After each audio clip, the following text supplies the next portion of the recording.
Hello everybody and welcome to another video. Today I wanted to take you through how to propagate Aglaonema. They are a really good house plant, and when I say good I mean great for beginners, great in a variety of different environments. They're really, in my experience, low maintenance. They don't grow particularly fast, but they do kind of give you enough growth to keep you interested in them. They come in a whole range of different, I was gonna say patterns, lots of variation in the colouring of the leaves. There are so many different varieties. I've only got two, technically sort of three, but this one actually has lost all of its lower leaves.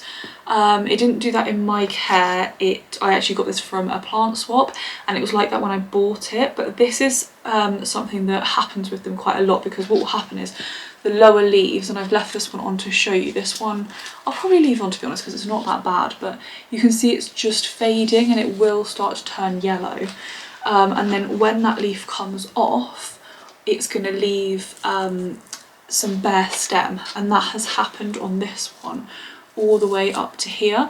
So what I've done is air layered the section down here, and if you don't know what that means, it's basically just means that I have put some damp moss around the stem and then I've put some cling film around it to try and encourage some aerial roots to grow.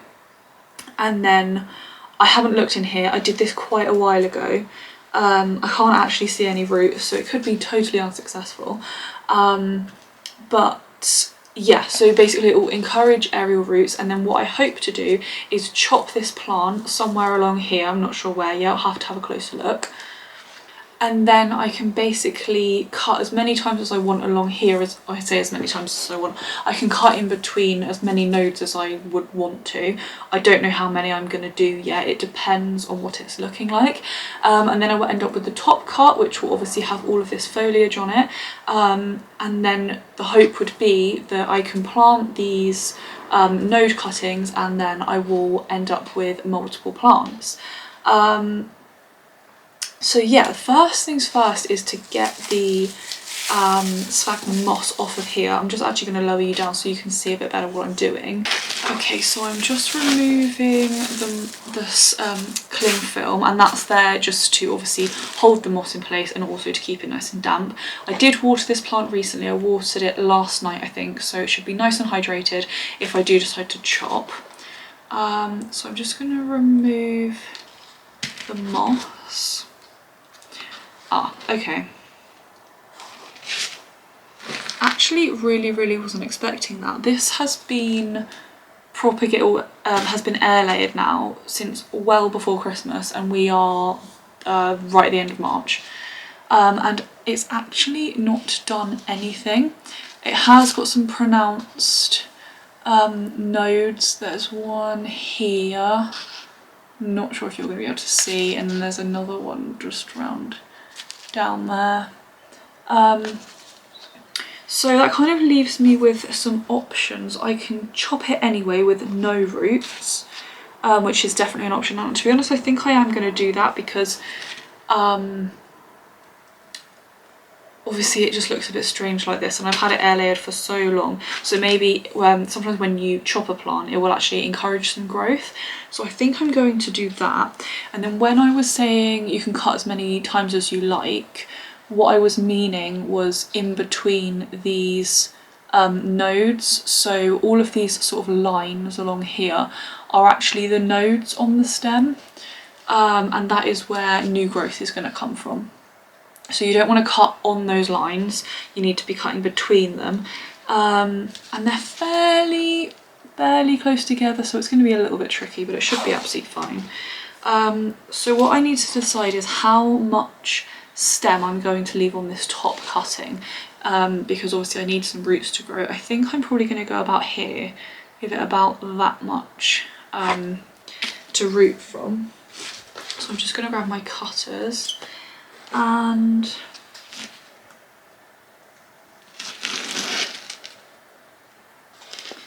Just double checking and having a little look for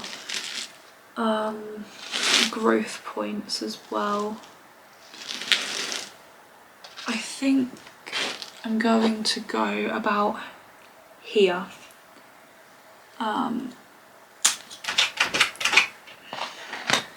Second note, you can probably hear the dog scratching at the door. I'm just going to go and let him in. Okay, so this is my top cut, and I've got some nodes on there which hopefully, sorry camera's moving because the dog's just kicked it, which hopefully some roots will grow from here. That's the other dog groaning.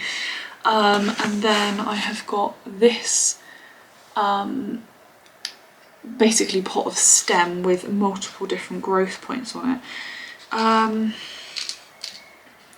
don't think this is going to be root bound, so I'm probably just going to leave that alone. And so what I could do now is take another cut here and then pop this section in moss, which I think I'm going to do because I've got a growth point, a really pronounced growth point up there, and then I've got another one down there, and another one there, and another one there. So I've got 4 in total. So what I think I'm going to do is basically chop so that I've got 2 good growth points on the top section, and then I will leave 2 good growth points on the bottom section. So I've got one there and one there. So I want to essentially cut about, it's really difficult actually because the growth point is kind of exactly where I need to cut. I think I'll go above that one. That one there.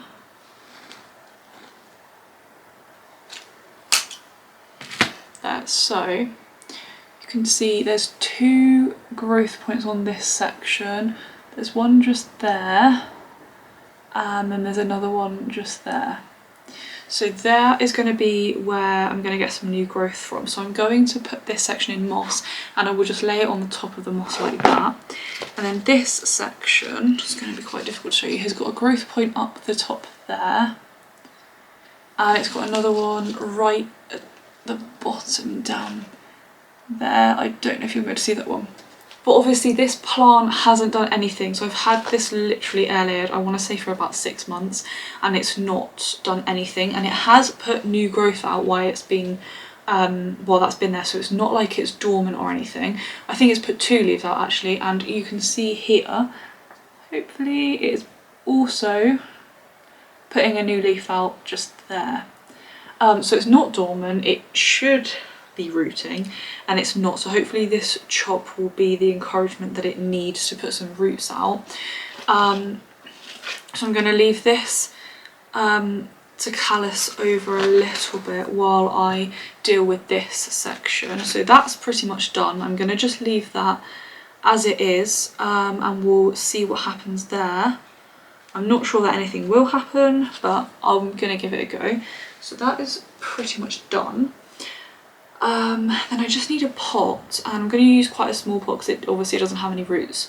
It doesn't need a big pot, and there's not a lot of room in my prop box at the moment, so I'm just grab a tiny little pot. I don't know if that one's going to be too small. No, that's perfect. So honestly, just like, I think this is a 5 centimetre pot, and I'm just going to be popping it on the top there. So I've got my sphagnum moss here, which is damp already. If not, I would obviously be dampening it. And then I'll just fill the pot. I'm not compacting it too much, but I'm trying to make sure that obviously the pot is mostly filled with moss and there aren't too many air pockets. And then I'm just going to, so there's 1 growth point on that side and 2 growth points on that side. I think this one looks more promising, so I'm going to put that one down, and then you just want to sort of nestle it into the moss. Yeah, so I'm just going to push down here to get the moss away from the cut edges, but the bottom of this wet stick is very much nestled into the moss. So that's just going to go in a, well actually what I'm going to do is I'll leave it out for a few hours just so those ends can callus over, and then I'll be putting it into a prop box. So that one's done, which just leaves me with the top cut. I think what I'm going to do is actually remove this leaf. I know I said I wasn't going to, but now obviously I kind of need as many nodes as well, I don't need as many nodes, but it increases the chances of it rooting. So I'm going to take that off. Then there's some old leaves here, so I'm just going to take the brown crispy bits off because they may well rot, so we'll just get rid of those. And then I think I actually might put this in leca. I've not had too much experience with leca, but I've just done a Monstera Deliciosa propagation in there, and I wanted to do some experiments this year with different substrates. So I think I might just pop that in leca. I just need to find a vessel.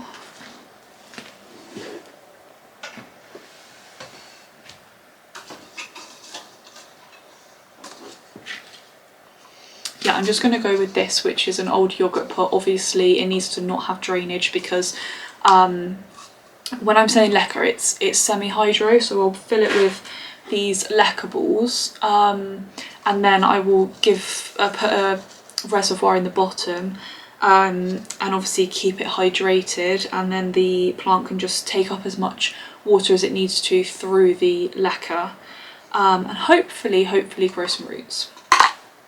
So I've just put a layer in the bottom, and then I will sit the plant on top of that because that's where the raw water reservoir is going to go to roughly, because you don't want the cutting actually sitting in water.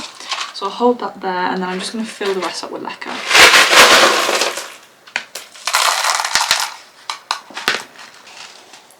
There we go, so that is now sitting in there. So all that's left to do is fill this up with water to about there. As I said, you don't want the bottom of this cutting sat in water, so I'm not going to fill it all the way up or anything. And then I will wait eagerly for some roots on this one, on the wet stick cutting, and on the bottom cut. So that's what we're left with from that one plant.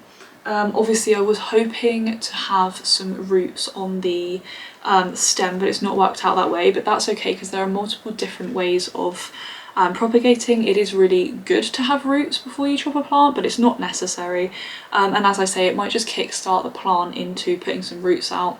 That does quite often happen when you chop plants. So I am left with the wet stick cutting, the top cutting, and the bottom cutting. So yeah, I will update you on what happens with these, but thank you so much for coming along with me. If you enjoyed this video, then please do give me a thumbs up down below, and if you'd like to see more content like this, then please do subscribe to my channel. It would be much appreciated. Thanks so much for watching, and I'll see you in the next video. Thanks, bye!